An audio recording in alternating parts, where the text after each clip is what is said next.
Good morning. By today, you should have a good idea of your Into, Through, Beyond lesson plan.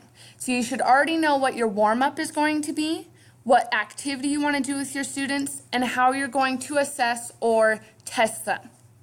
Once you have this part finished, I want you to go up and work on your adaptations for learners.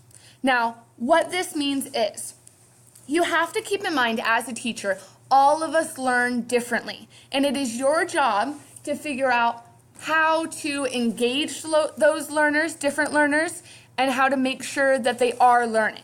So you are going to focus on ELs, special challenges, and multiple intelligences. ELs stand for English language learners. So these are students that English may not be their first language. It may be their second, it may be their third. But as a teacher, you need to figure out what are you going to do to support them to make sure that they're receiving an education also. So, some examples as I'm reading through the article, make it visual.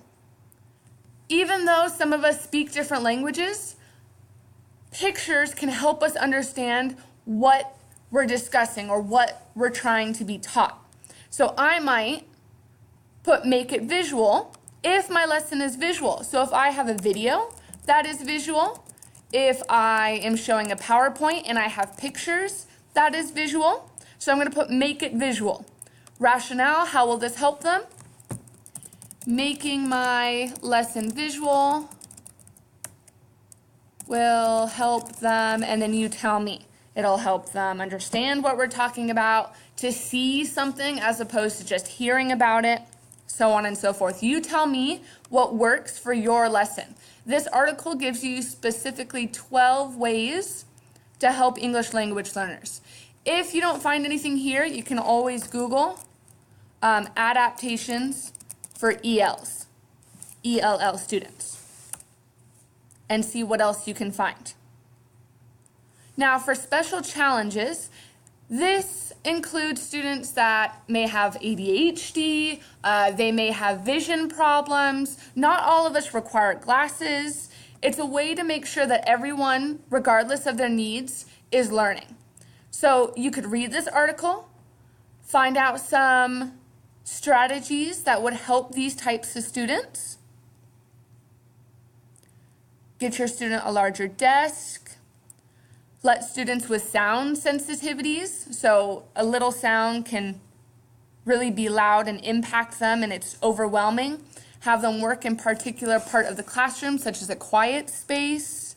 Students that are easily distracted, give them the option of sitting at a desk closer to the board to help them focus. So when I tell you guys, you may listen to music, and I remind you guys if it's a distraction, either I will ask you to put it away or you can make that choice and put it away. I see some of you. You know that you're easily distracted by the music, so you put the headphones to the side. That is awesome. That is a different need. Tell me what you are doing for your students though. And last but not least, multiple intelligences. Again, all of us learn differently. But as a teacher, how are you going to ensure that everyone, regardless of their different needs, is learning? So for example, there's a scientist that classified the multiple intelligences into 7 or 8 different kinds.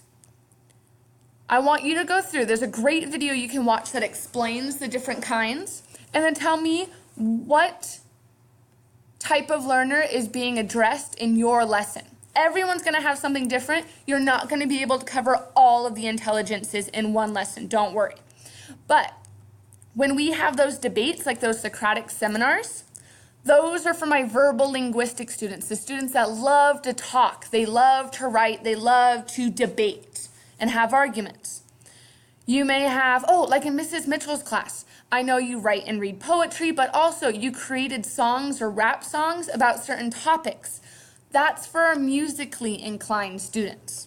So looking at your lesson plan, what type of learner is being addressed by your activity or your assessment even, especially if you're playing a game.